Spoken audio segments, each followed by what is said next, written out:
Abrindo o Jogo, com Edilene Lopes. Entrevistas marcantes e informativas. Político mineiro de primeiro mandato venceu a eleição para senador com mais de 3.500.000 votos. De lá para cá, mudou de partido 2 vezes e 4 anos depois, na metade do mandato, vai disputar as eleições para o governo de Minas Gerais. Carlos Alberto Dias Viana tem 59 anos, é natural de Braúnas, Minas Gerais, e é o entrevistado do Abrindo o Jogo de hoje. Seja bem-vindo, senador. Muito obrigado, Edilene. Meu abraço a você, a todos os nossos ouvintes da Itatiaia e também agora quem nos assiste, né? A rádio nessa modernidade toda, uma nova Itatiaia para o futuro. Parabéns.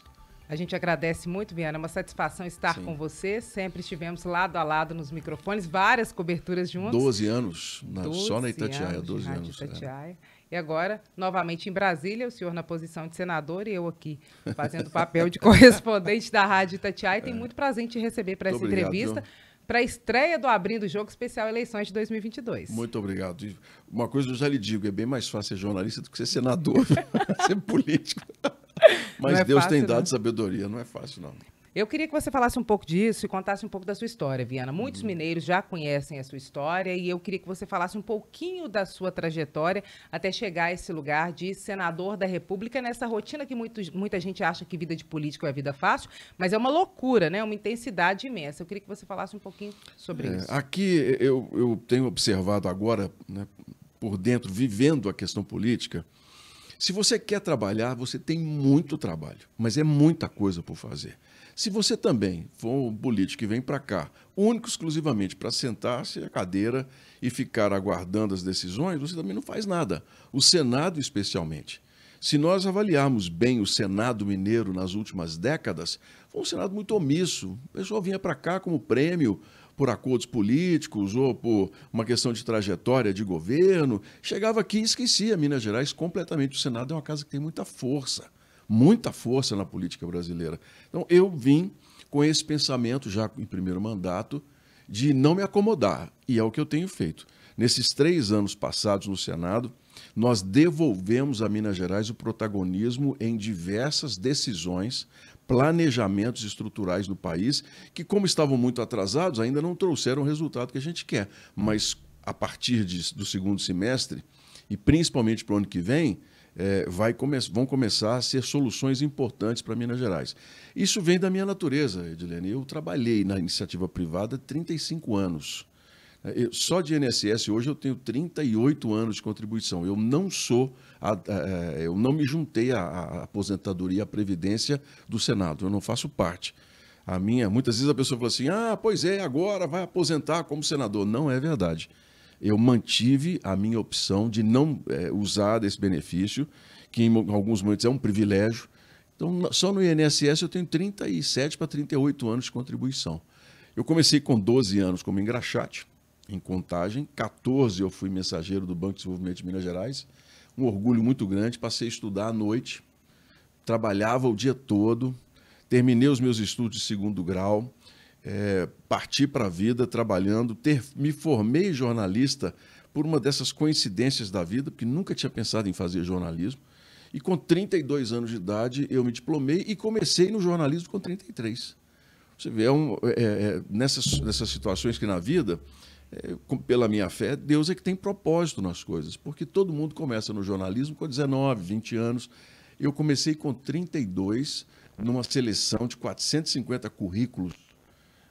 Eles iam selecionar um homem e uma mulher, jornalistas, e eu fui selecionado.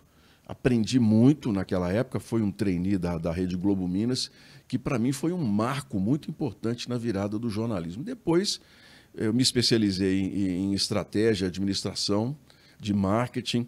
Eu trabalhei em projetos muito bem-sucedidos na TV Alterosa. Nós ajudamos a montar um programa que marcou época no jornalismo brasileiro. Nós ficamos 4 anos em primeiro lugar no horário do meio-dia, num projeto muito interessante do que eu chamei de jornalismo popular. Depois, nos Estados Unidos, tive uma experiência muito interessante. Voltei para o Brasil depois de um acidente, quase perdi o pé, né, e que me deixou uma sequela, inclusive uma deficiência no pé direito. E entramos na época para a Record, me abraçou de uma maneira excepcional. E eu pude colaborar com a Record, e até hoje a Record mantém o primeiro lugar no horário do meio-dia, usando a experiência, né, e todas as ideias que eu pude colocar em prática e que nós hoje somos bem-sucedidos. E na rádio, eu entrei para a rádio a convite do Emanuel Carneiro. Pouco tempo depois, não demorou 6 meses, ele me deu um programa à tarde, que era o Plantão da Cidade. E não demorou 90 dias, nós éramos primeiro lugar de audiência, né? Nós chegávamos a ter 1 milhão de ouvintes diferentes por programa. Era uma responsabilidade. E isso, para mim, eu sou de uma gratidão muito grande a Itatiaia, porque foi, vamos dizer assim, a consagração de uma carreira dentro do jornalismo. Quando chegamos nos 35 anos, assim, eu já tinha tomado a decisão de deixar o jornalismo. Para mim, já tinha chegado a um ponto limite. E já queria ser político? Não queria ser político. A minha ideia era retomar os planos com a família de morar fora do Brasil. Porque como eu trabalhei na Alemanha e estudei por 6 anos, né, na convivência com aquele país, eu conheço muito bem. Tenho muito bom relacionamento, uma história de família interessante na Espanha, na cidade de Toledo, e que eu gostaria de retomar, porque tem um patrimônio que eu adquiri ao longo da vida que me dá uma tranquilidade muito grande. Mas eu amo o Brasil. E sempre a minha visão era como é que nós vamos poder melhorar o Brasil. Eu vinha da Alemanha e descia no Rio de Janeiro e ficava olhando as favelas e falava assim, gente, quantos anos nós vamos levar para poder melhorar essas habitações, essas pessoas, a gente levar a justiça, tornar um país mais igual. Isso tem 31 anos. Eu tinha 28 anos de idade quando eu ingressei na Lufthansa. Fiquei na Lufthansa durante 5 anos. Como comissário? Como representante da empresa. Eu representava a Lufthansa em Minas Gerais e representava a Lufthansa na Alemanha quando nós tínhamos grandes eventos que envolviam o público latino-americano. Todas as vezes que você tinha uma grande feira, um grande evento na Alemanha, a companhia chamava um grupo de funcionários para dar o suporte. Houve uma vez, por exemplo, que eu levei 320 empresários da FIENG para a feira de Hannover. Minas Gerais foi o estado de destaque. Foi o meu primeiro contato com a política, inclusive. Na época foi o vice-governador, o Arlindo Porto, pessoa muito educada, e tivemos lá um relacionamento muito interessante com o governo da Alemanha, com o governo da província, e eu comecei a observar isso. Então eu voltava para o Brasil e perguntava assim, gente, a Alemanha é um país tão destruído, a Alemanha é um país que perdeu tudo, e o Brasil, nós aqui, né, o terremoto nosso só serve para o pessoal, né, dar uma corrida, mais nada. E eu decidi, então, depois de desejar me aposentar do jornalismo, entrar para a política. A família achou muito ruim, não queriam, né, porque mesmo no jornalismo minha família já tinha sofrido um desgaste muito grande, problema de ameaças e, né, uma série de coisas que a profissão trouxe como jornalista. Mas aí eu anunciei que eu ia me candidatar. Isso ao Senado, porque antes disso o senhor já tinha se candidatado outra vez, né? Não, uma vez eu me candidatei a vereador para poder ser demitido da empresa que eu estava, né? A companhia Alterosa não demitia ninguém. Estratégia de demissão. Falou, vou ser candidato. Aí eles me mandaram embora, me pagaram tudo e quase que eu fui eleito. Tive 3.900 votos, foi um negócio impressionante. Mas não, foi quando eu fui para os Estados Unidos. E eu decidi, comecei a avaliar ser prefeito. À época houve uma pesquisa, se eu fosse candidato, eu tinha 28% de intenção de voto. Até eu fiquei muito surpreso com o resultado. Mas achei que eu não tinha experiência suficiente naquele momento para ser prefeito de Belo Horizonte. Eu poderia criar um problema sério para a cidade. Aí decidi observar o parlamento. Aí vim à Câmara dos Deputados, cheguei que tinha uma bagunça, estava um bate-boca, e gente xingando gente. Eu falei, o quê? Eu ser deputado? Aí eu vim no Senado, visitei o Senado. Cheguei no Senado, todo mundo muito tranquilo, né? O pessoal mais velho, mais maduro, ex-governadores, 2 vagas. Aí eu falei, é aqui que eu vou concorrer. Eu vou competir ao Senado. E aí começou a luta para achar um partido, que ninguém me queria. E essa foi a eleição posterior à eleição municipal que o senhor poderia disputar? Sim. Foi a primeira eleição que o Calil foi vitorioso. O primeiro mandato do Calil, que eu não quis disputar. E eu não conseguia partido. Por quê? Porque os grupos políticos em Minas, eles são muito fechados. Minas ainda tem uma política vamos dizer assim, de históricos, que eles não se chamam de coronéis, mas eles se chamam de históricos. Os históricos do partido tal, os históricos do partido tal. Alguns pré-históricos. Alguns pré-históricos. E os históricos se esquecem de uma coisa: o partido tem que ter voto. Aqui, por exemplo, nós estamos falando sobre a questão do candidato ao governo de Minas, quem vai ser o governador. Aí está assim, fulano pode ser vice do ciclano, né? O partido tal está chamando o governador, está chamando os partidos para poder distribuir lá a quadra, distribuir carro, como está fazendo. E está fazendo mala aberta. Né? Os deputados da Assembleia, todo mundo com cargo, com verba, o governo soltou a caixa de ferramenta. Ao contrário do que falava, que não ia fazer, né, que era novo, não tem nada disso. Então, soltou mesmo o que o deputado pedir está ganhando. Só que tem uma coisa, tem que combinar com o povo. Esse é que é o segredo, tem que combinar com as pessoas. E no meu caso, eu consegui uma vaga no PHS, que foi o meu primeiro partido, com muita resistência, inclusive, de quem comandava o PHS, que é uma pessoa a qual politicamente eu tenho muitas restrições. E o Calil foi quem bancou. E bancou, naturalmente, para que eu não fosse candidato a prefeito numa outra oportunidade. Já era uma estratégia de inteligência. Vamos tirar ele daqui. Se perder a eleição, acabou. Se ganhar, vai para Brasília. Esse é o pensamento. Nenhuma decisão se faz porque você é bonitinho. Tudo é estratégico. E eu consegui o PHS e fui para a disputa. A disputa era: a Dilma está eleita. Aí vem o segundo colocado, quem vai ser a vaga. A segunda vaga era para o grupo tradicional dos históricos, né? PSDB, Democrata. Né? Eles têm toda uma oligarquia, né, de nomes, de pessoas que são muito tradicionais, que são bons políticos, mas estão numa visão de passado, que a eleição veio e atropelou. Os eleitores vieram e disseram o seguinte: nós não queremos Dilma, não, nós queremos os dois que estão abaixo. Aí reelegemos o atual presidente do Congresso, Rodrigo Pacheco, que ganhou de mim por 30 e poucos mil votos, numa campanha muito mais cara do que a minha, inclusive, mas uma campanha embasada na política. Ele tem grupos políticos, aqueles grupos políticos que eram de Aécio Neves, os grupos políticos que o PSDB e o DEM tinham tradicionalmente, aqueles nomes, que sustentaram essa candidatura. Eu não. Eu fui eleito pela vontade do povo. Fui eleito num voto de opinião, onde eu visitei 154 cidades na época da campanha. Eu rodei 54 mil quilômetros. Eu dormia dentro do carro muitas vezes, durante o tempo de visitar. E era mais interessante, Dilene, que eu chegava visitar um sindicato rural. Fui visitar um sindicato rural, Mirabela, por exemplo. Cheguei lá, a pessoa falou assim: o senhor é candidato a quê mesmo? Eu falei: eu sou candidato a senador.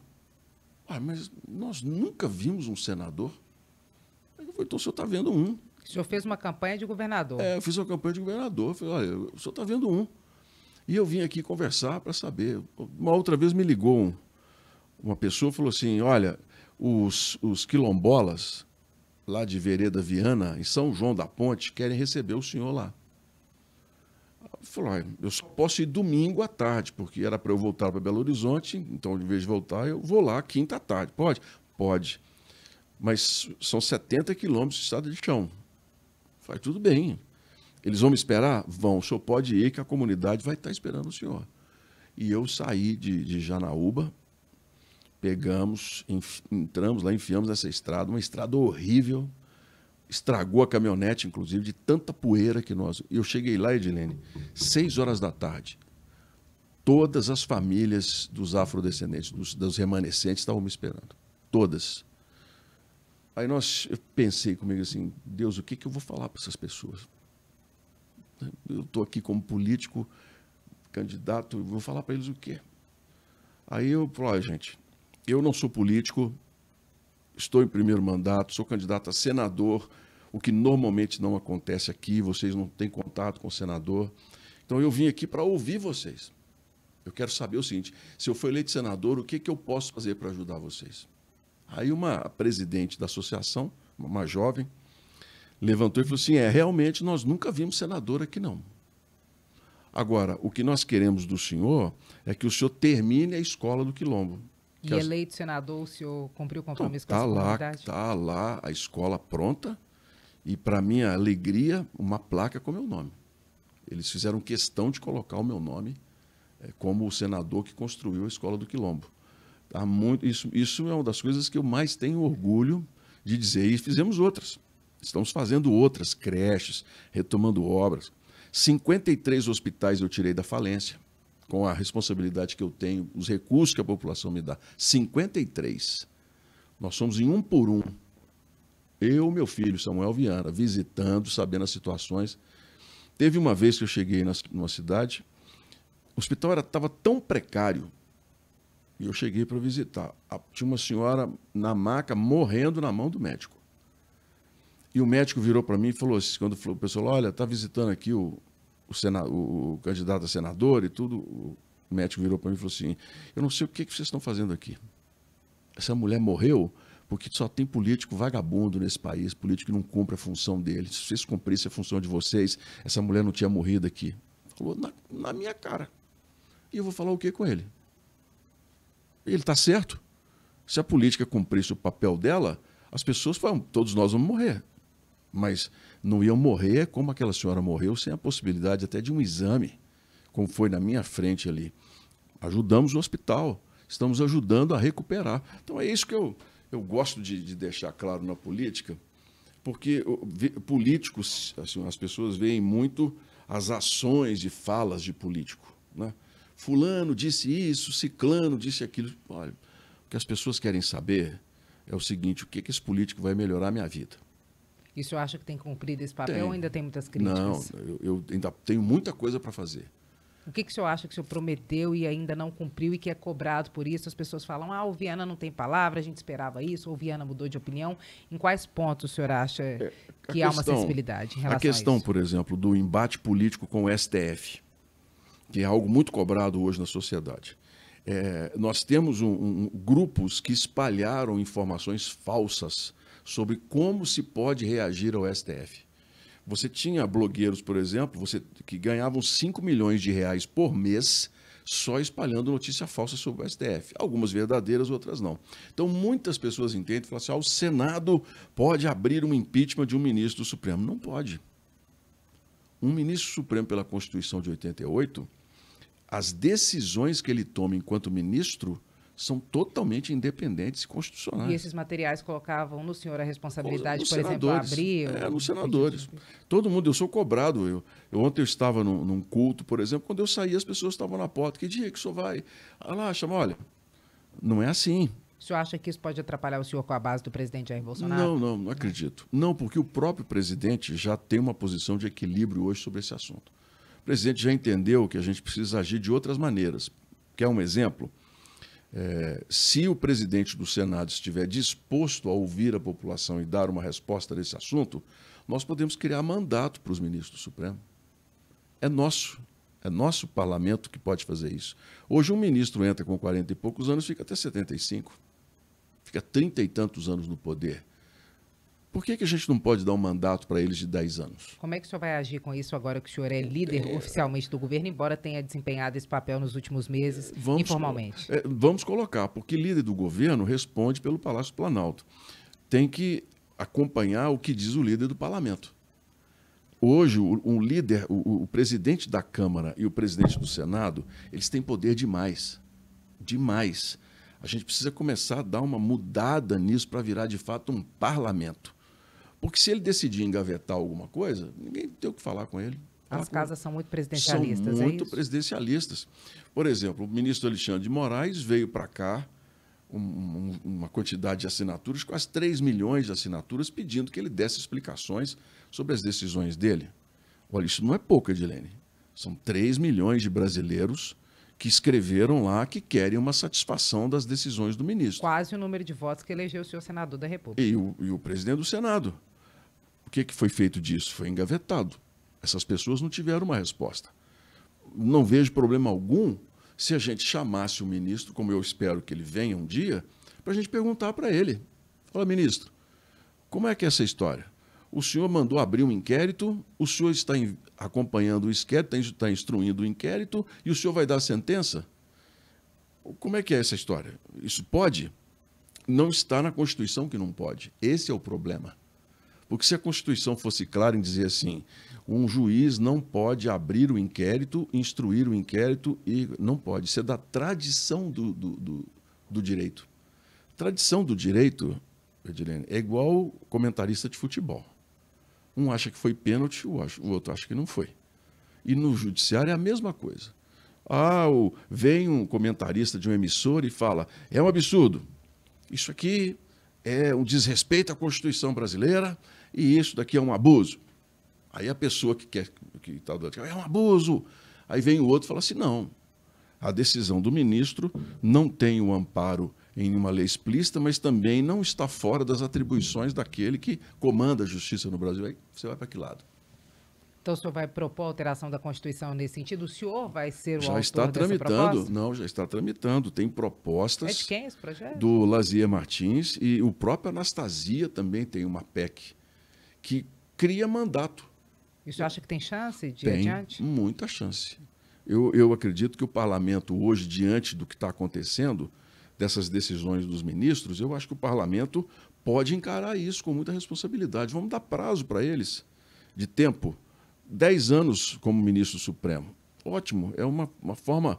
Porque não pode também, Edilene, um ministro como o Barroso, por exemplo, que é um ministro vaidoso, é o maior ativista judicial que nós temos. Ele é de uma escola que diz assim, a justiça tem que dar resposta para tudo. A Constituição de 88 diz isso.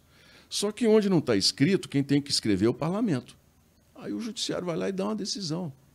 A lei, por exemplo, o relatório do ministro Barroso sobre o aborto no Brasil estendia todo tipo de aborto à legalidade. Peraí, já existe uma lei. Que se essa lei tiver que ser mudada, quem tem que mudar são os parlamentares, porque quem tem voto somos nós. Aí o Barroso está lá, tal da CPI do Covid. O país pegando fogo no meio de uma pandemia, a gente não sabia como agir, a medicina não sabia o que estava acontecendo, os médicos não tinham opinião concreta sobre nada, as primeiras vacinas que chegavam, a gente não sabia da eficácia ou não, o mundo estava perdido. 2020, 2021, nós ficamos perdidos com essa doença. Aí me vem o Barroso, me dá uma decisão monocrática, obrigando o Senado a abrir uma CPI. Aí minha conversa com o meu colega falou, olha, não obedeça.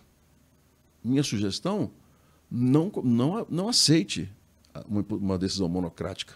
O Supremo tem que fazer isso, é de plenário. Mas não posso, tenho que aceitar. Falou, faz o seguinte, chama os senadores no plenário e diz assim, olha, eu tenho uma decisão monocrática aqui. Nós vamos cumprir ou não? Eu quero a palavra... Bota os senadores para votar, ia ter 80 votos não. Qual senador e qual caso? Nesse caso agora, recente, o senador Rodrigo Pacheco, presidente do Senado, e a decisão do Barroso. A meu ver, e eu respeito muito a decisão dele, mas a meu ver, o Senado enfraqueceu. Ficou fraco o Senado. Era a hora de falar para o Supremo, não, peraí. Se os senhores querem que a gente cumpra uma decisão, então reúnam o pleno e nos digam como poder. Agora, um ministro... Isso já aconteceu na história. Então, o senhor acha que o Rodrigo Pacheco devia ter tomado a posição? Aqui vocês deixam? A meu ver, o Senado saiu enfraquecido dessa história. Agora, senador, nós estamos quase na metade da entrevista, estamos caminhando para uma parte um pouquinho mais objetiva do nosso bate-papo. A gente já tratou isso, eu antecipei isso na Itatiaia, na coluna Em Cima do Fato, isso se confirmou e nós também cravamos essa informação em primeira mão na semana retrasada, no final da semana retrasada. O senhor não apenas é o candidato ao governo de Minas, um candidato ao governo de Minas, mas é o candidato do presidente Jair Bolsonaro, o que aumenta muito a visibilidade e a competitividade da candidatura do senhor. Eu queria que o senhor falasse como é que foi esse processo de saída do MDB para o PL e de o presidente Jair Bolsonaro abraçar a candidatura do senhor em Minas. É natural que numa situação como nós estamos hoje, as decisões sejam tomadas de última hora. Porque o cenário está muito turvo, as eleições não são mais aquelas como no passado, como eu disse. O eleitor está insatisfeito. O eleitor ele vai deixar para votar lá no final, lá em julho, quando ele falar assim, melhorou minha vida ou não melhorou minha vida? Essa vai ser a grande pergunta do eleitor. E o senhor acha que com essa pergunta o presidente Jair Bolsonaro tem chance, considerando o preço dos combustíveis, tem. inflação do último Bolsonaro, a meu ver, tem grande chance de reverter a impopularidade, porque a intenção de voto dele com o ex-presidente Lula hoje é empatada. O problema é que a rejeição a Bolsonaro ainda é maior do que a de Lula, mas isso se vence à medida em que nós fomos tendo. O país cresceu 4,5%, o número de desempregados caiu, a crise na Ucrânia já se limitou, quer dizer, nós não vamos ter uma expansão como estava esperando. O dólar voltou a cair porque a balança comercial brasileira está cada vez maior. As concessões que o governo fez estão atraindo um número muito grande de dinheiro estrangeiro. Então está reequilibrando o país. O próprio ministro Guedes disse que nós vamos entrar num outro ciclo de crescimento. O que nos atrapalhou muito foi o Covid, porque nós tivemos que fechar o país, tivemos que fechar a economia, teve um baque, mas ainda assim a arrecadação de CMS de impostos não caiu. A economia não deixou de crescer, como a gente esperava por conta do... E esse ano a gente tem grande chance de crescer de 5,5% a 6%, que é uma marca excepcional para o tamanho da economia brasileira. Isso vai influenciar muito na eleição do Jair Bolsonaro. Como é que foi a mudança do senhor do MDB para o PL, já que o senhor saiu do PSD para ir para o MDB justamente para ter uma candidatura ao governo de Minas e acabou indo para o PL. Esse acordo, essa articulação nacional entre o Novo, o PSDB, União Brasil, para lançar uma candidatura própria e talvez em Minas ter o governador Romeu Zema como candidato, fez com que o senhor abrisse os olhos e falasse, olha, no MDB eu não tenho chance, eu preciso mudar? Olha, na natureza existem dois tipos de aves. As que olham para cima e em giro, e as que olham para baixo. É o que a gente chama de águia ou galinha. A galinha olha só para o chão. A águia não, a águia olha à frente dela. Ela sabe que ela voa alto. Então a gente na vida tem que ter olho de águia. E isso meu pai sempre me ensinou, minha mãe sempre falava comigo, meu filho não anda olhando para o chão, anda olhando para frente. O PSD já tinha um compromisso com o presidente, com o Calil, que eu respeito muito, tá certo. Inclusive quem convidou o Calil para vir para o PSD fui eu. Eu falei, Calil, vem para o PSD, olha para você ver como que são as coisas. E está lá o acordo, eles estão tentando se resolver, é tudo bem. E o MDB nacional me chamou para ser o candidato em Minas Gerais, que eles precisavam de um candidato junto com Simone Tebet. Aceitei de pronto. Afinal de contas, o MDB é um partido grande, é um partido que tem capilaridade, e no Brasil, Edilene, é bom falar isso, partido é uma necessidade. Porque se a gente pudesse ter candidatura independente, não teria partido. Mas você tem que ter um partido. Então nós somos o MDB, até muito criticado, porque o MDB tem uma trajetória. Você na rádio falava que o MDB é o pior partido. Em 12 anos de rádio, eu já disse que o PMDB também era um partido que sabia fazer política, por isso é que sobrevivia. Então é muito fácil você pegar uma fala, um pedacinho editado, né, de um contexto de 12 anos de avaliações. Né? Chega a ser assim, até um pouco assustador, né, o que a gente possa ter por trás disso. Mas o importante é que o MDB me recebeu, fui muito bem recebido em Minas. Os históricos do partido, não, ele não tem trajetória com o partido. O partido precisa de voto, o partido precisa se renovar. E isso em Minas estava muito bem definido. Só que aí surge o problema. As majoritárias, elas são decididas nas executivas nacionais. O MDB, o PSDB, o União Brasil, aqui ainda estava, o Novo, decidiram trabalhar uma terceira via, que não vai funcionar. Nós vamos ter a batalha do Armagedon mesmo, Bolsonaro e Lula. Só que esses partidos decidiram se juntar. Quando eles se juntam, cada um coloca à mesa o seu interesse. É como, por exemplo, o PT e o PSB. Lá em Pernambuco, PSB é apoiado. O PSB abre mão em Minas. Foi quando o Márcio Lacerda, por exemplo, perdeu a oportunidade, porque o PSB fez um acordo nacional e a candidatura dele no Estado ficou, vamos dizer assim, sem apoio do partido. A mesma coisa aqui. Nessa o senhor ia sobrar. Ia sobrar, por quê? O Novo está muito ligado ao PSDB. Está todo no governo. O Novo ia participar, se houvesse acordo, tirando a candidatura do MDB em Minas Gerais. Então eu já estava vendido. Essa é a palavra. O senhor se sentiu traído? Não, de jeito nenhum. Isso é da política. E cabe você ter olho de galinha ou olho de águia. E nessa hora, o presidente da República me chamou lá na sexta-feira, passada, né? Retrasada de manhã, e falou comigo: e aí, senador, vamos ser candidato ou não vamos ser candidato ao governo? Eu falei: vamos. Você quer o meu apoio? Eu falei: presidente, o do outro é que eu não quero. Estou à sua disposição. Pois é, então nós precisamos acertar. E chamou o grupo, chamou o Flávio Bolsonaro, Marcelo Álvaro Antônio, que representa e tudo, e falou: vamos bater o martelo, está na hora, pode resolver. Nós vamos dar o apoio em Minas. Falei: bem, muito obrigado. O que o senhor quer fazer? Falei: eu quero umas agendas que o senhor está me devendo, que nós vamos a Minas Gerais, nós precisamos prestigiar os mineiros para apresentar os projetos que a gente está encaminhado. O metrô de Belo Horizonte, que o governo federal, onde eu trabalhei muito para conseguir 2,8 bilhões para o metrô de Belo Horizonte, que estão no caixa do processo de privatização. Não é uma promessa de quem está pré-candidato. Tem 2,8 bilhões de reais para o metrô de Belo Horizonte, que, se o governo de Minas não tropeçar, vai ser privatizado em maio. E a estação do Barreiro, a linha do Barreiro, que é um compromisso antigo, essa novela de 30 anos, vai funcionar em 2028. Está no cronograma. Você tem ouvido falar alguma coisa? Não. O governo de Minas colocou na gaveta e deixou quieto.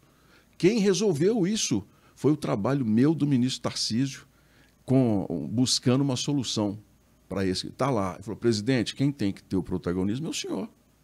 Quem resolveu o problema do metrô de Belo Horizonte foi o governo federal, não foi o governo de Minas. A 381, difícil, um projeto complicado, um projeto caro, era para estar privatizada, veio uma inflação de 10%, veio uma série de problemas de câmbio, tivemos que adiar. A ideia é privatizá-la no mês de agosto, pegar aqueles 1,8 bilhão de multa dos trens que nós perdemos, não sei se você acompanhou a devolução das linhas, porque esse dinheiro ia para o metrô. Aí os prefeitos entraram contra o ministro pegou e mandou para o Tesouro. Nós perdemos dinheiro. Esse dinheiro agora vai voltar. Esse dinheiro vai voltar para 381. Nós vamos colocar no papel e vamos dar um jeito de privatizar essa rodovia.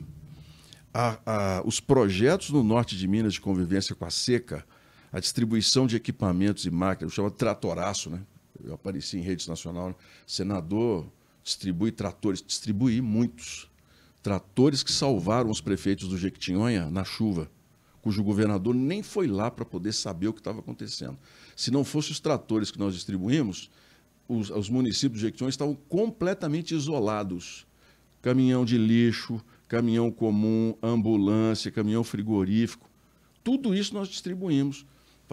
O presidente da República, ele tem que ir lá para mostrar isso. Então nós vamos fazer umas agendas. Quais são as previsões de datas de ida do presidente a Minas Gerais? Maio. Nós estamos trabalhando com onde? maio. Ele irá a Governador Valadares. Nós vamos autorizar 5 novas agências do Banco do Nordeste, nos municípios novos da Sudene. Ele deverá ir a Montes Claros, onde a gente vai colocar um grande programa de pavimentação dos municípios do Norte, 180 milhões de reais em asfalto. É dinheiro em caixa, não é problema, não é promessa, não. É dinheiro que está no caixa, porque ele só quer ir onde a coisa já funcionou.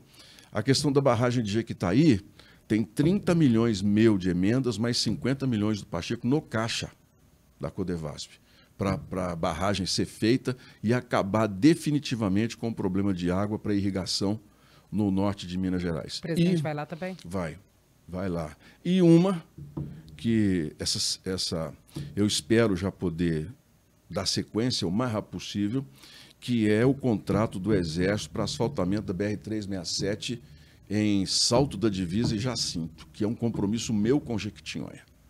Tem 70 milhões que eu coloquei no orçamento, que nós conseguimos, e esse dinheiro está disponível. Começou a obra, houve uma investigação, descobriram irregularidades, o contrato foi desfeito. Agora nós estamos acertando um contrato com os batalhões de engenharia do Exército e eu espero que até junho o asfaltamento da 367 aconteça para o Jequitinhonha ser interligado de asfalto de Diamantina até a 101.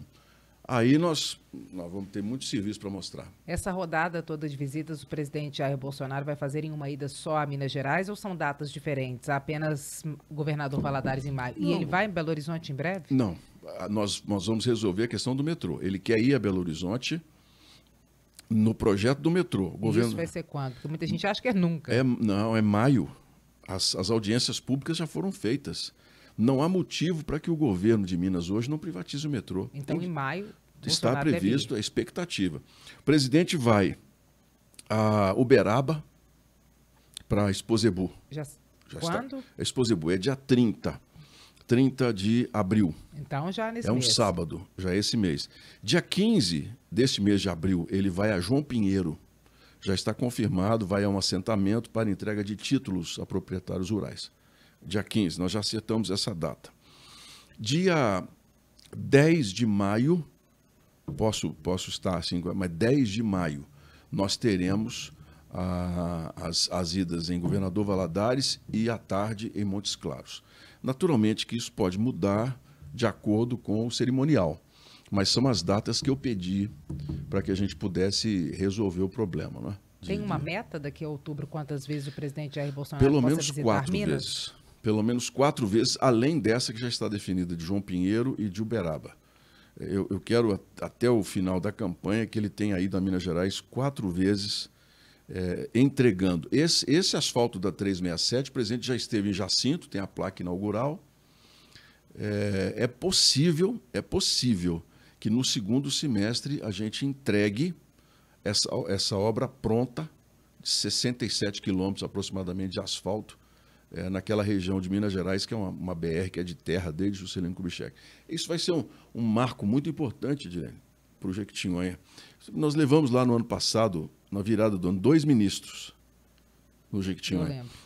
Olha, foi uma tristeza tão grande ouvir jornalista dizendo que políticos foram lá fazer farra. Uma região esquecida. O Jequitinhonha é vítima dessa poesia da miséria, do Vale da Pobreza. Nós temos que acabar com isso. O Jequitinhonha não é mais o Vale da Pobreza. O Jequitinhonha é um vale cujas oportunidades estão surgindo. A gente leva 2 ministros que eu ajudei a levar. Estão fazendo festa no Jequitinhonha. Vamos ver a quantidade de cidades que já foram atendidas em reconstrução por causa da chuva. A quantidade de ajuda na área de assistência social que nós estamos dando aos municípios, aos prefeitos. A quantidade de equipamento que os prefeitos têm hoje para poder trabalhar no Jequitinhonha. Né? Tratamento de água, nós temos feito isso em grande quantidade para ajudar. Mas a visão, assim, ela precisa ser, a gente precisa exercitar uma visão de águia, sabe? Isso é uma coisa muito interessante, essa analogia, né? A visão de águia. A águia enxerga 360. Agora, infelizmente, na política, muitas vezes a gente tem a visão de galinha, a gente fica só olhando para o chão dos problemas ali. Eu não caminho assim, não. Senador, o senhor sempre antenado com essa visão de águia, como é que o senhor avalia que vai ser o impacto da candidatura do senhor ao governo de Minas, já que a princípio estava polarizada entre o governador Romeu Zema e o ex-prefeito de Belo Horizonte, Alexandre Calil, e o senhor acha que vai para o segundo turno com a participação do senhor certamente?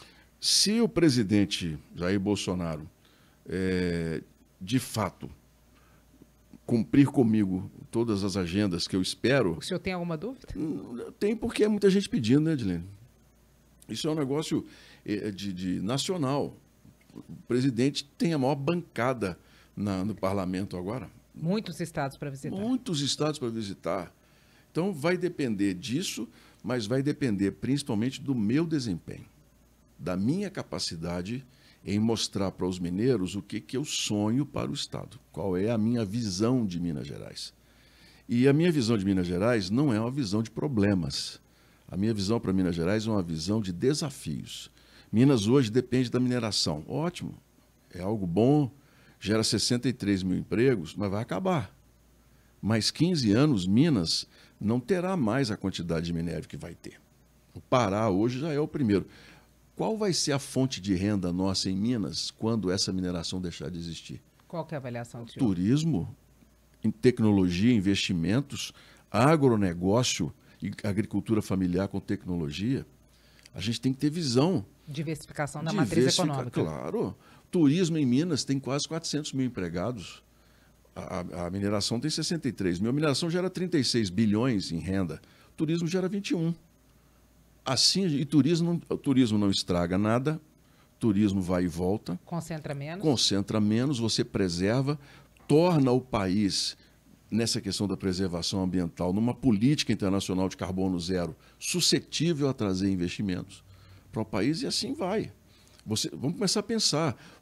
Nós queremos mais mineração ou nós queremos mais parques e turistas com capacidade de gerar renda? Quer um exemplo?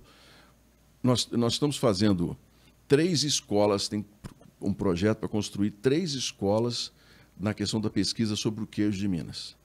Uma nós estamos construindo em São Roque. Estamos porque eu peguei 2,5 milhões de emendas que a população me dá e coloquei lá. Então a escola está pronta em São Roque. Lá vai ter laboratório de pesquisa, treinamento dos filhos dos queijeiros, vai ter toda uma série de inserção do queijo da mantiqueira no mercado nacional e internacional. Tudo isso nessa escola do mestre queijeiro. Vamos construir uma em Porteirinha, onde nós temos 2.500 produtores de queijo, e vamos fazer outra no Cerro. O Cerro, a nossa primeira ideia foi fazer um grande festival gastronômico no entorno do queijo do Cerro. Não foi possível fazer, porque o Cerro não tem quartos para receber os turistas. O Cerro não tem hotéis, como tem Tiradentes, por exemplo, que hoje é um exemplo muito bem sucedido da política de turismo em Minas Gerais. Então, aqui está a nossa saída. Só que isso tem que começar a ser trabalhado agora. Então, a eleição, ela vai... O Jair Bolsonaro me dando apoio, muito importante, mas não é o suficiente para poder dizer que você vai ganhar a eleição. O senhor acha que ele vai transferir muitos votos ou talvez nem tanto? Não transfere. Tem 2 pessoas que têm votos no Brasil e podem transferir votos. Uma é o Bolsonaro, outra é o Lula. Os outros são políticos. Esses transferem votos. E o Bolsonaro transfere em Minas Gerais até 25% dos votos e o Lula em Minas Gerais até 20% dos votos. Só que nenhum dos 2 lados ganha. Vai depender dos candidatos conseguir conquistar o restante para ser governador de Minas Gerais. Tendo o senhor como candidato ao governo de Minas, o senhor acha que as chances do governador Romeu Zema de ser reeleito diminuem? O senhor toma votos da base do governador Romeu Zema? O Zema, ele tem um partido que está totalmente equivocado e que se mantém numa posição de elite que não funciona na política. Zema não conseguiu fazer uma base na Assembleia, não tem essa base. Minas precisa entrar no regime de recuperação fiscal urgentemente. O senhor acha que acontece no mandato do Zema? Não acho, porque não há diálogo com os deputados. É preciso um acordo político anterior a essa, porque vai ter que entrar no regime, não tem saída. Só que antes de entrar no regime, as regras são duras, quem está governando tem que encontrar uma maneira de reequilibrar os ganhos do funcionalismo. Porque qual é o governo que pode trabalhar sem um funcionalismo que esteja pelo menos atendido na inflação? O senhor acha que o modelo atual penaliza o servidor? Muito. O regime ele é muito duro. Para isso, antes de nós entrarmos no regime, isso foi uma conversa minha com o presidente da República. Falei, presidente, Minas vai ter que entrar no regime, mas antes de entrar no regime, nós precisamos de um acordo com o Ministério da Economia que dê pelo menos para a gente poder atender parte da demanda das forças de segurança, acabar com o movimento, atender os professores e garantir aos servidores o que virá dali para frente. Se a arrecadação subir, você distribui parte dela. Se não subir, mantém como está. O presidente me deu todo o apoio. Olha, o que precisar, Minas Gerais terá aqui para poder reorganizar. Você diz o que precisa. Então, a minha visão é muito clara sobre isso. Então, essas dificuldades do atual governo, eu entendo que a minha entrada, ela vai descortinar quem realmente votou no atual governo. Porque aí nós vamos saber quem é do novo, quem caminha com as ideias do novo e quem caminha com as ideias de centro-direita que o Bolsonaro sempre trouxe.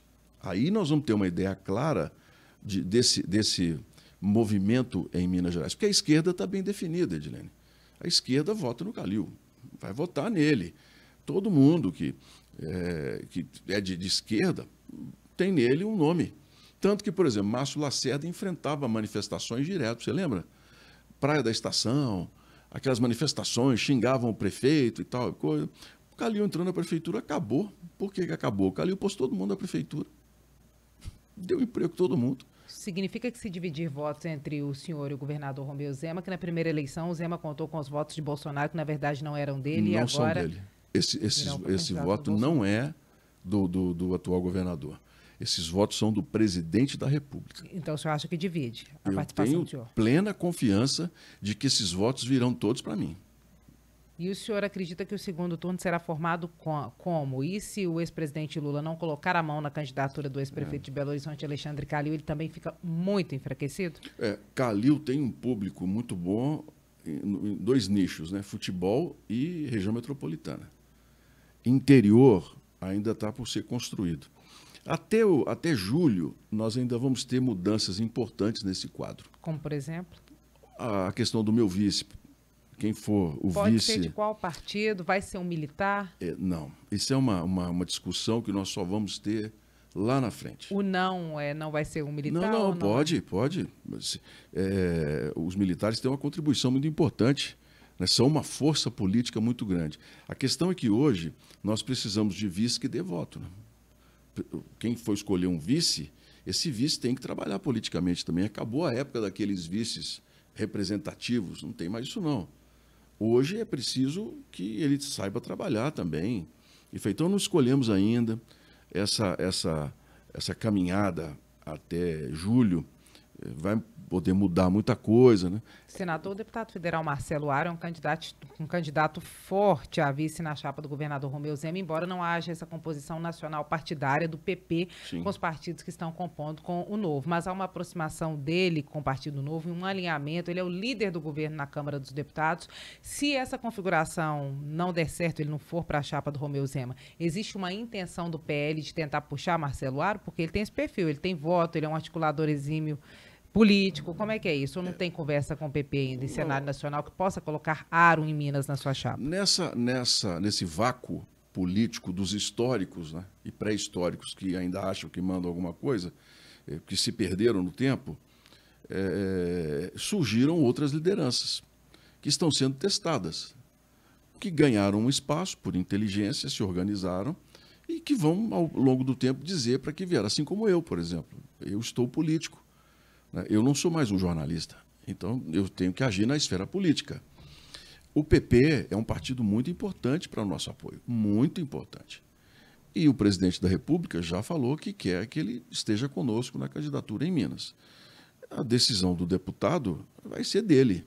Ele pode liberar o partido e pode não apoiar. Hoje a política é muito dinâmica em relação a isso. Você ter as suas escolhas de quem você vai poder trabalhar ou não. Tem muita coisa para caminhar. A pré-candidatura, como eu estou hoje, é uma pré-candidatura para você exatamente fazer esse planejamento. E essa vaga de vice, nós vamos deixar lá na frente, está cedo. Vamos ver como fica a composição, o União Brasil, como é que vai ser, né, esse jogo. O Calil realmente vai ter o apoio do Lula, não vai ter? Você tem um PSD que eu ajudei a construir em Minas, a reconstruir, né? Que o PSD em Minas estava muito pequeno, nós ajudamos com muita alegria, a reconstruir o partido. Muita gente lá caminha comigo, é parceiro, é amigo. O senador Alexandre da Silveira, por exemplo, é um companheiro, viajou comigo todo esse tempo, está no PSD, nesse jogo com o atual prefeito da capital, mas eu tenho certeza absoluta que o desejo dele está aqui do meu lado. São questões partidárias que hoje vão nos definindo. O senhor acha que pode haver alguma desistência nesse sentido? Por exemplo, a chapa Puro Sangue do PSD se diluir, alguém do PSD compor com o PL? Pode, é uma possibilidade. Assim como do outro lado do Zema também, do Novo, pode acontecer. Da chapa dele desfazer. A minha pode acontecer também, às vezes, de a gente achar que está conseguindo aglutinar e os partidos buscarem outra caminhada. A candidatura do senhor é irreversível ou não? Minha candidatura é irreversível, a não ser que o presidente e o partido digam, como pode acontecer, olha, temos um outro projeto, mas da minha parte, eu quero colocar para os mineiros, como pré-candidato a governador agora e futuramente, se Deus quiser, a Minas Gerais que eu sonho. Eu chamo de Minas do futuro. Minas Gerais precisa parar de falar de problemas. Minas Gerais precisa falar de desafios. Olha, se as pessoas tivessem noção, eu acho que muita gente tem, da importância nossa, Edilene, no contexto político brasileiro, o quanto as pessoas respeitam Minas Gerais, quanto elas esperam de nós, quanto elas esperam. Quando a gente fala que Minas dá líderes, muita gente pode dizer assim, esses mineiros são muito, né, metidos, são orgulhosos. Mas se a gente não fizer propaganda, quem vai? Mas eu sempre digo o seguinte, Minas dá líder para servir. Nós não damos líderes por vaidade, não. Nós damos líderes para chamar os gaúchos, como eu faço como líder de governo, chamar e falar, olha, vamos conversar aqui, vamos buscar, qual é o consenso? Chamar os nordestinos e falar com eles, olha, eu preciso pôr 81 cidades mineiras na Sudene. Isso é um absurdo, vai pegar o dinheiro do Nordeste para os mineiros. Não tem nada disso. O dinheiro é fracionado, o fundo, cada estado já tem o seu valor. Minas Gerais tem 1,2 bilhão, sobra. O de vocês não vai mexer. A gente faz um acordo, no próximo orçamento, a gente aumenta o fundo do Nordeste para vocês. Pode ser, não, aí você falou a nossa língua. Aí a gente consegue a aprovação, põe 81 municípios mineiros na Sudene. Coisa de 1970, que estava lá. Essa liderança que Minas Gerais tem, ela não vem para impor para mim, ela vem porque Minas Gerais ela serve. Minas Gerais é um estado de serviço ao Brasil. O senhor tem sonho de ocupar algum cargo específico, maior? Como é que é? Quais são as metas do senhor na trajetória política? Se Deus permitir, porque em Provérbios, sabe, Deus ensina para a gente tem que...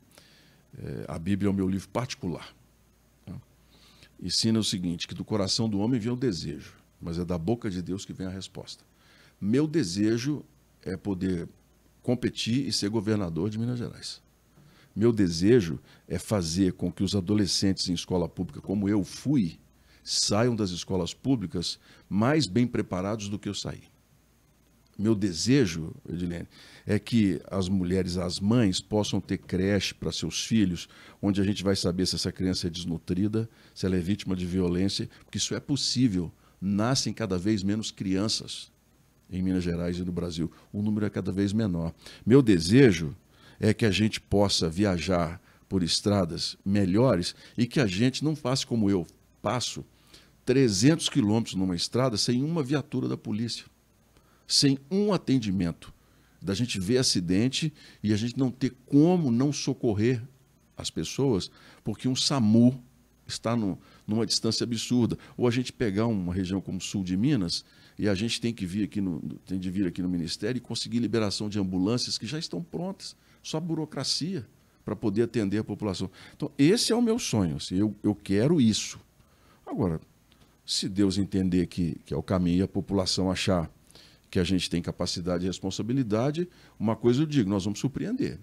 Porque eu não vim para a política para me enriquecer, eu não vim para a política para... Eu tenho uma trajetória, graças a Deus, de sucesso, de patrimônio que eu conquistei 35 anos trabalhando desde Engraxate. Eu estou na política porque eu decidi ser político. E vamos ver o que vai dar. Importante o senhor falar isso, que nos bastidores da própria política, muita gente dizia, agora não mais, que o senhor se candidataria ao governo do Estado para puxar votos para o filho do senhor ser eleito deputado federal. E isso tem a ver, essa disputa tem a ver com o desejo genuíno do senhor de disputar esse cargo, né? O meu filho quer seguir meu exemplo. Eu sou um pai satisfeito. Porque se o meu exemplo não fosse bom, meu filho não me seguiria. Ele teria a trajetória dele como advogado. Eu tenho plena consciência disso. O Emanuel Carneiro uma vez falou uma coisa comigo que eu não esqueci nunca.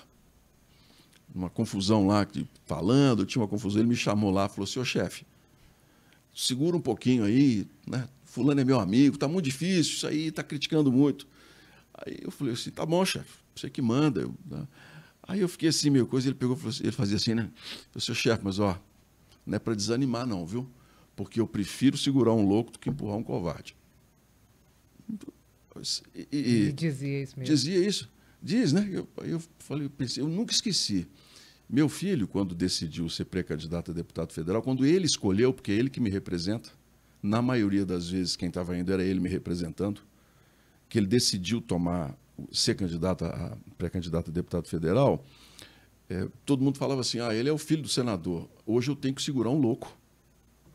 Porque quer ser candidato. Meu filho sai de casa, fica 10 dias fora de casa, de botina, e visitando as cidades, lugares onde eu não pude ir, levando poço artesiano, tudo me representando, ouvindo as pessoas. Isso é informalmente, porque ele não trabalha. Ele não é lotado em lugar nenhum, ele é voluntário junto comigo. É mais que legítimo que ele seja pré-candidato. Se ele for eleito, se isso achar que é o futuro, vai adiante. Ele vai fazer mais do que possivelmente eu posso fazer, porque ele ainda é mais jeitoso do que eu, que ele conversa, bate papo. Eu sou meio taquara rachada. Conversa. Eu sou meio taquara rachada. Ou resolve ou não resolve o assunto. Então, quem não achou muito bom foi a mãe, né, que estava esperando o marido voltar e, de repente, sai o filho para o mundo também. Né? Então, o sonho dele, se for da vontade de Deus, Samuel Viana vai realizar. Está comigo no PL e vamos ver o que vai dar, né? O que Deus diz. Senador, nós estamos caminhando para o finalzinho, últimos 5 minutos, e antes de fazer um bate-bola com o senhor, eu queria fazer uma última pergunta. Qual que é o recado do senhor para os eleitores do presidente Jair Bolsonaro, que esperavam que ele conseguisse encaixar Marcelo Álvaro Antônio como candidato a senador na chapa de Zema, e esperavam que ele estivesse nessas eleições em Minas com o Zema e não com o senhor? Bolsonaro tem sido vítima de muita ingratidão. O presidente errou muito em várias formas de falar. Na questão da pandemia, o enfrentamento poderia ter sido diferente, mas eu sou testemunha. Bolsonaro é uma pessoa honesta, é um homem de boa intenção e é um homem que quer acertar. Hoje, quando um governo diz que não recebeu o apoio necessário, que não é bem atendido, eu fico impressionado como é a ingratidão na política, porque constantemente eu chegava no Palácio do Planalto, Edilene, eu via lá o governador e o grupo deles almoçando no Palácio do Planalto. Eu não era convidado para almoçar, mas o governador era. Então o senhor acha que Zema está ou foi ingrato com o presidente Jair Bolsonaro? Totalmente. Isso é uma ingratidão política que o presidente está enfrentando. Se você observar a questão de corrupção, não há. O governo, por si só, identificou a CGU, que é a Controladoria Geral da União, recebeu toda uma série de aparelhamentos no sentido de equipamentos, de pessoas, não um aparelhamento ideológico. É a CGU quem tem barrado. FNDE, por exemplo, quando o FNDE recebeu, em 2019, um orçamento gigantesco, a CGU foi lá e barrou tudo. O que viria a ser escândalo de corrupção, de preço mais alto, a CGU foi lá e cortou. Na questão dos tratores, do tratoraço que se colocou, a CGU investigou um por um dos contratos. Um por um dos contratos. Não encontrou nada. Na 367, colocamos lá 70 milhões. A CGU foi lá, achou. Medição errada. Brita sem licença. Tirou, corrupção. Barrou antes da questão virar um escândalo. Porque hoje tudo quanto é escândalo nessa história. Né? Você pega uma CPI do Covid, que poderia ter sido uma CPI propositiva, vão melhorar o SUS, quais foram as falhas do país no atendimento à população, como é que nós podemos no futuro evitar uma nova pandemia? Não, virou uma CPI palanque, só para atacar o presidente Jair Bolsonaro e buscar que não achou nada. Aí hoje viram assim, não, porque o procurador da República está engavetando porque não há prova de nada. O presidente nunca se envolveu com nenhum tipo de ilícito. Então não pega. Esse é hoje o recado que eu dou para os eleitores do Bolsonaro. Ele cometeu falhas, muitas. Eu cometi muitas falhas. Agora, é uma pessoa que quer o mal do Brasil, que não quer o desenvolvimento? Pelo contrário. Deixou todo mundo trabalhar, deixou que as coisas caminhassem, fez uma reforma da Previdência. Não fez uma reforma tributária porque nós não tivemos tempo de discussão por conta do Covid. Só Minas Gerais, Edilene, no ano passado, recebeu 4,5 bilhões de reais de ajuda. 4,5 bilhões. Foram muito dinheiro no cofre. Por isso é que conseguiu pagar salário em dia. Não foi por gestão lá, não. Porque o governo federal ajudou. Então, o meu recado é muito claro. Tenham confiança. Vamos discutir onde a gente pode melhorar e levar um projeto de direita liberal à frente. Mas um projeto de direita liberal que não trate a pessoa como números, né, que trate pessoas como pessoas. O lucro do Estado é o bem-estar do cidadão. Nós precisamos recuperar sempre isso. Senador, vamos fazer um bate-bola Vamos. rapidinho? Eu dou uma palavra e o senhor responde uma palavra também. Bolsonaro. Corajoso. Lula. Passado. Simone Tebet. Boa vontade. Eduardo Leite.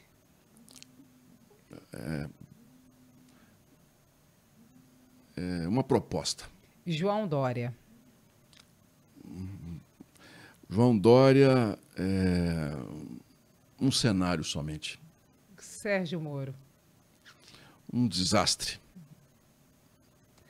Agora, ainda um mineiro. Janones. Janones. Janones.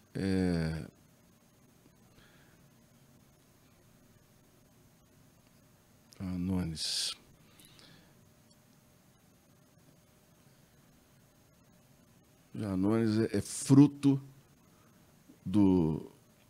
de uma internet que nós não sabemos onde vai nos levar. Também mineiro e também pré-candidato à presidência da República, Leonardo Péricles, do Unidade Popular. Nada. Por enquanto, ainda é só um nome. Agora no cenário em Minas Gerais, governador Romeu Zema. Fraco. Ex-prefeito de Belo Horizonte, Alexandre Calil. Limitado. Muito limitado. Carlos Viana. Um visionário. Carlos Viana, líder do governo Bolsonaro no Senado. Conciliador. Viana, muitíssimo obrigada pelo tempo e pela entrevista, viu? Obrigado a você, Edilene. De coração e parabéns pelo trabalho, viu? Eu que agradeço muito. Encontramos você na próxima edição do Abrindo o Jogo com mais um pré-candidato.